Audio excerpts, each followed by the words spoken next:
Hello everybody, my name is Jedi and welcome to this video from TX911gear.com and AirsoftRx.com. You know, I get tons of questions every day and I enjoy getting them and reading them. I thank you guys for subscribing to me and coming over and sharing time with me. But this question I got chilled me to the bone, and it comes from a very responsible adult and responsible gun owner. And I know why he asked the question. To invoke it in me to do what I'm doing right now is making this video. The question was, Jedi, how do you feel about using an airsoft gun to defend yourself until police arrive? The answer is no, no, no. 1315 is in California right now in LA County. As a kid brandished an airsoft gun and it got shot by a cop. That means EVIC and Airsoft GI are in desperate need. EVIC just went into a brand new building. It probably cost millions of dollars. Now, they're going to have to spend more money if this bill gets signed to move them and their inventory out of California, out of that part of California. Airsoft GI is in Walnut, California. Right down there in LA County. They'll have to leave. And it's going to put a hell of a kink in some of the airsoft around here. You still have the rest of us on the East Coast, and we'll have to struggle to get things done if something happens. But it's time to band together. It's time to put a stop to irresponsibility and lunacy. It's time to grow up and treat this sport like a sport. Be adults. What do you expect them to do? If you go out and you brandish an airsoft gun to a cop, what do you expect them to do? They're going to do what they have to do, protect the community. Because what if there had been a concealed carry weapon permit holder when that happened? And they had shot that kid. Thank God it was a cop, because that's a lot of lives ruined. Aurora, Colorado, madman goes into a movie about a superhero of all things, a defender of justice, and guns people down in cold blood. Like Nothing Fancy said, there need to be sheepdogs. And had there been any sheepdogs in that room, many concealed carry weapon permit holders, that story would have been a lot different. You got folks out there today like Chris Costa, bless his heart, that teaches a lot of stuff on defensive handgunning and offensive handgunning. There is a difference. Military, we teach offensive handgunning because you're on the offense. We teach defensive when your back's against the wall. Civilian, we taught cops how to defend themselves off duty, and we teach the everyday civilian how to be responsible and carry a concealed weapon into public every day. Under the Second Amendment, you have the right to keep and bear arms. Should you carry it openly, you're legal to, but are you inviting trouble? That's what the defense attorney is going to say when you shoot that guy who was trying to rob you with a baseball bat and a nail sticking out of it. When you kill that idiot in self-defense, that defense attorney is going to paint you out to be somebody that was out looking for trouble. A wannabe Wyatt Earp. The Earps, the Clantons and the McClowrys. The Earps were found innocent, but they were deputy U.S. Marshals at the time. They had a gun battle with the OK Corral in Tombstone, Arizona. It was against the law to have a gun within city limits. The Clantons and the McClowrys were armed, each and every one of them. They went to disarm them. They brandished a weapon. The Earps defended themselves. But they even went to court in the 1800s to defend themselves against charges of murder. And it started one of the god-awfulest, bloodiest battles known in the American West. Truth. So let's speak truth. A gunfight takes place within 5 to 10 feet from your assailant, and it happens in 2/100ths of a second, that quick, maybe even faster. Michael Phelps won the gold in 1/100th of a second. There can be a victor, and there can be a victim, or there can be two victims, because that dude may be just as fast as you are.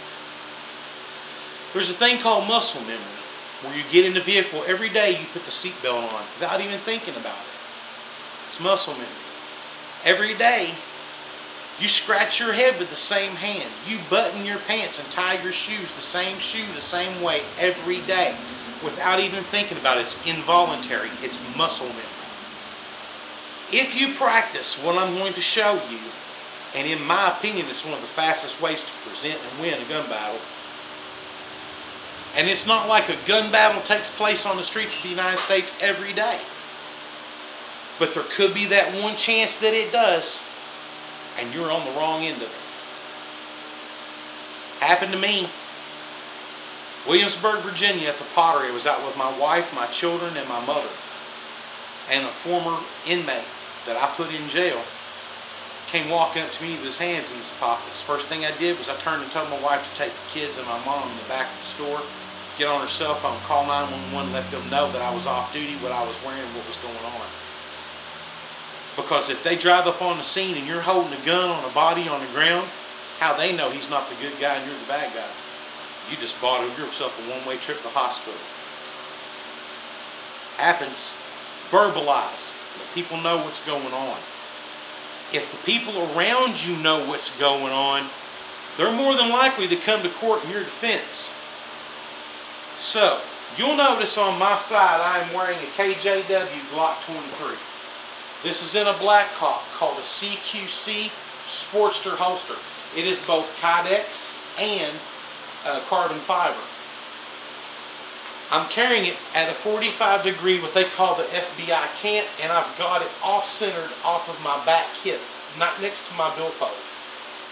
When I'm turned facing this way, and what's known as an isosceles stance, or an interview stance, my weapon is away from this person.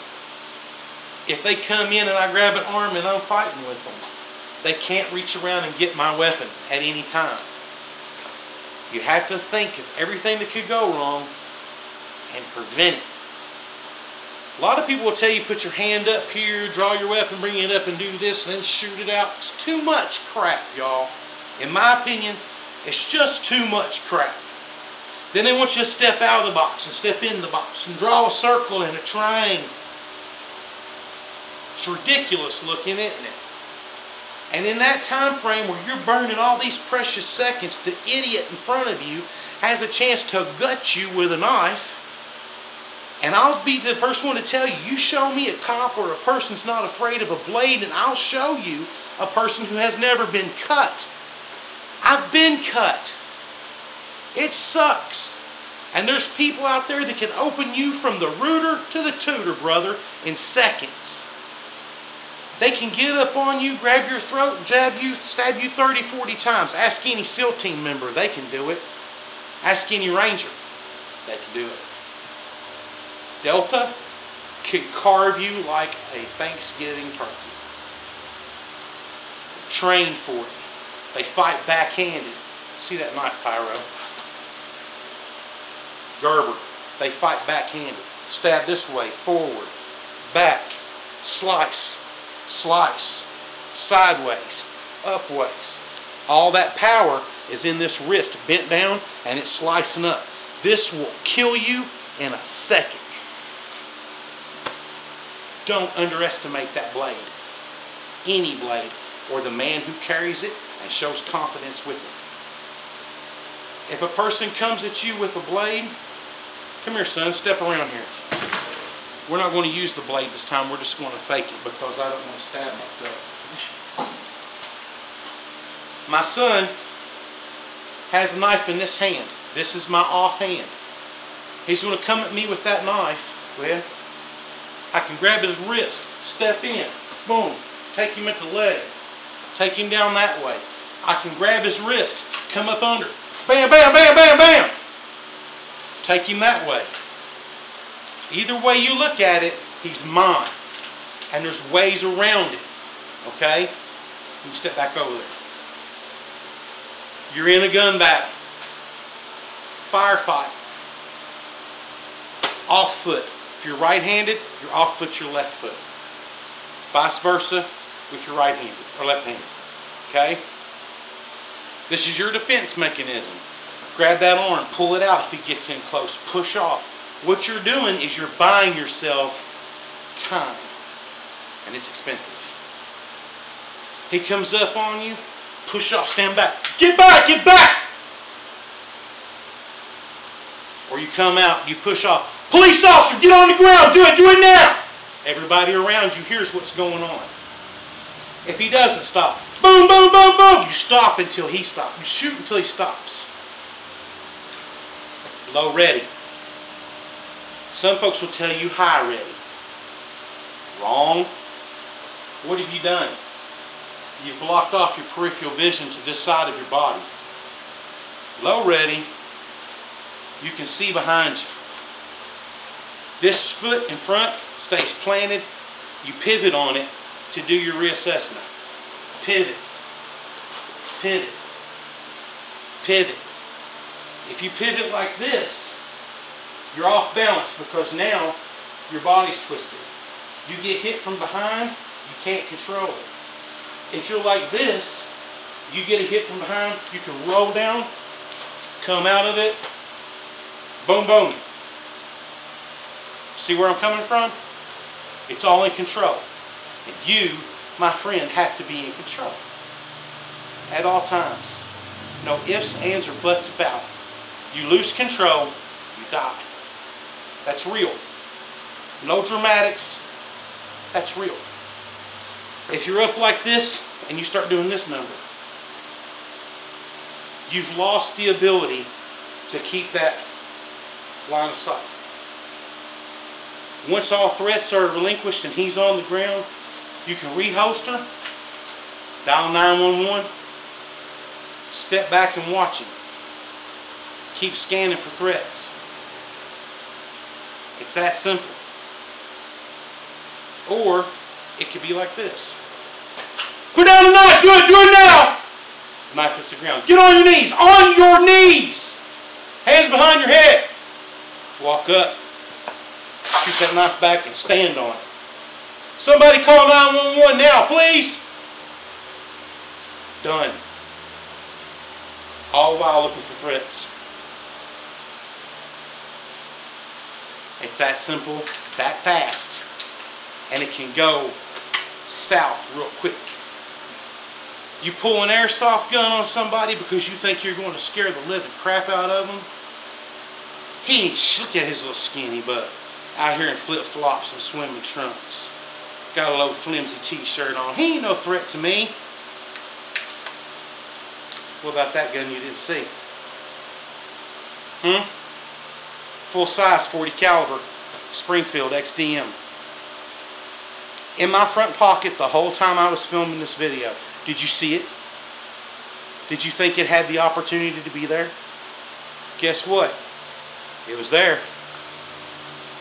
It was there. So now what are you going to do? You're going to die. Because you brought an airsoft gun to a firefight. Leave the airsoft guns on the airsoft field and the CQB fields, guys. That's what they're there for. They're good, clean fun, and they're good training.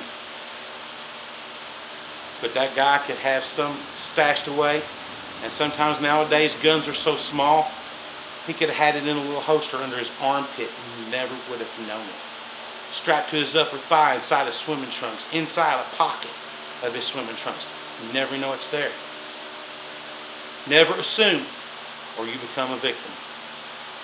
This is the Jedi 270. Please watch for later tonight because we're going to discuss how to defend your home with a handgun. We're going to show you a way that's going to put you in prison. We're going to show you a way that's going to cast doubt and cause you to have to lose time on your job and embarrassment and sit in court. But you may win, you may not. We're going to show you a way that's going to end with you sitting by a graveside crying for the loss of your child. And we're going to show you a way that keeps you and your family from being a victim and being the victor. If you don't have a means to defend yourself in your home, you let that SOB take whatever he wants. And by God, you help him take it. Keep your family hidden and quiet. And you help him out. Pay close attention to everything. Tattoos, scars, the way he looks, the way he talks. Hopefully, you can stall long enough for police to get there. And they can pop one in him before his sorry rear end gets to his car. But you're alive. Don't be a Rambo. Be smart. Thanks for watching.